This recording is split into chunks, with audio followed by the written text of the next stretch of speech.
Yun mga master, sumagli tayo ngayong hapon.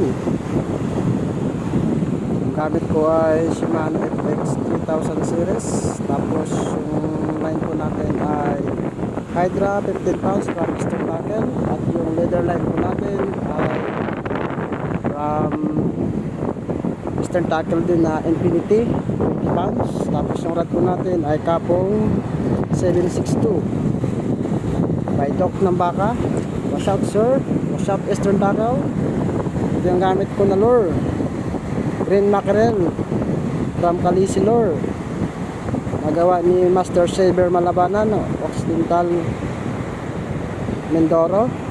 Ayan mga master, malalaki na yung alon. Kanina pa yan, usong mga ako. Yan yung